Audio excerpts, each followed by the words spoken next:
Hello everyone, आप सब कैसे हैं। आशा करती हूँ आप सब ठीक होंगे, स्वस्थ होंगे। अभी अभी मैंने प्राणायाम की क्लास समाप्त की है। आप भी योग करते रहें, प्राणायाम करते रहें और हमेशा स्वस्थ रहें। और आपको एक्सरसाइज बताऊँगी। फेफड़ों को खोलने के लिए श्वास करते हुए खोलें, श्वास छोड़ते हुए रिलीज करते हुए।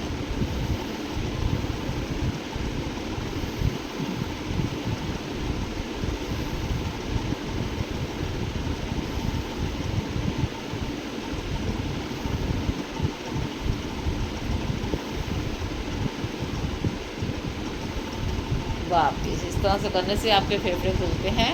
अब आर्म्स का फैट कम करने के लिए दाईं बाजू को बाईं तरफ, बाईं बाजू को दाईं तरफ, इसको भी 10 बार। उस बाजू का फैट लटका होता है तो ठीक होता है इससे।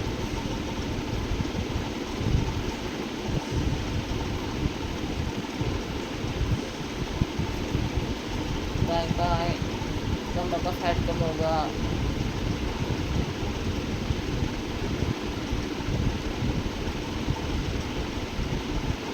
वापिस अब करेंगे कपालभाति। श्वास को करें, मुंडन लगाएं, श्वास को निकालें, श्वास निकला रहेगा, छोड़ते जाएंगे, आएगा ऑटोमेटिकली।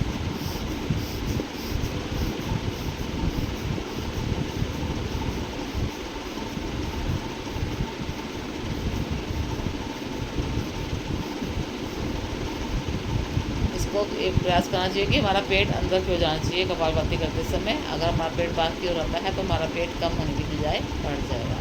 तो फिर हाथ रख के देखिए करें अंदर जा रहा है कि नहीं, और नासिका के द्वारा श्वास को छोड़ने की आवाज़ आनी चाहिए।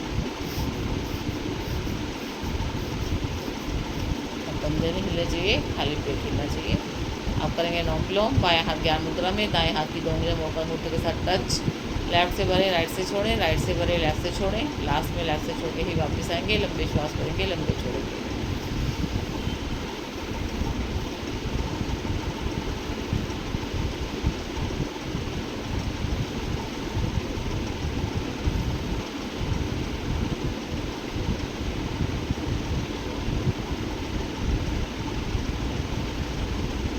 राइट नासिका बंद करेंगे, लेफ्ट से भरेंगे, छोड़ेंगे तो आपका हाई बीपी ठीक होगा।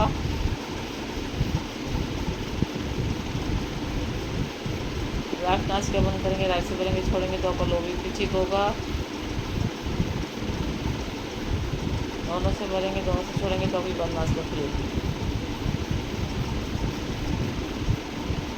इस तरह से कपालभाति अनुलोम विलोम आप करेंगे तो आपकी समस्त बीमारियां दूर होंगी। जैसे आपका बीपी हाई रहता है, शुगर है, थायराइड है, और कहीं भी शरीर में गांठ हो गई है तो वो भी मेल्ट हो जाती है।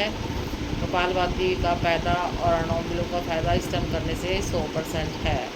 मैं 5:30 to 6:30 योग क्लास चलाती हूँ, और आज सुबह प्राणायाम होता है, दोपहर को हमारा योगा होता है। तो सुबह के टाइम जो हम प्राणायाम करते हैं उसका 100% फ़ायदा होता है। अगर आप योग नहीं करेंगे तो आपको ही नुकसान है, हमारा तो कोई नुकसान नहीं है। क्योंकि योगा जो करता है उनको बीमारियां दूर रहती हैं, ब्लड सर्कुलेशन होता है, और शरीर की समस्त बीमारियां, कहीं भी नस नाड़ी जाम हो जाती है तो वो सब चीज़ें ठीक करता है। और कई लोग करते ही नहीं योगा, कहीं कुछ होगा ही नहीं, पर ऐसा कुछ नहीं है। अगर आप डॉक्टर के पास दवाई लेने भी जाते हैं तो डॉक्टर भी आपको योगा करने को बोलते हैं। हम लोग तो आपको बोलते हैं करो करो करो, और आप लोग नहीं सुनते तो कोई बात नहीं, आपका ही नुकसान है। हम तो योगा कर रहे हैं, 32 साल से करवा रहे हैं, और ख़ुद भी डेली करते हैं। हम लोग भी ये नहीं कि सारा दिन आराम करते हैं, फिर भी सुबह उठते हैं और योगा करते हैं। इसलिए योग करें, स्वस्थ रहें और खुश रहें। आपका दिन शुभ हो। हरे कृष्णा। इसी के साथ धन्यवाद। क्लास की समाप्ति। आपका दिन शुभ हो और आप योगा करते रहें। भगवान आपको इतनी बुद्धि दे कि आप योगा करें, यही कह सकती हूँ। Bye bye. हरे कृष्णा।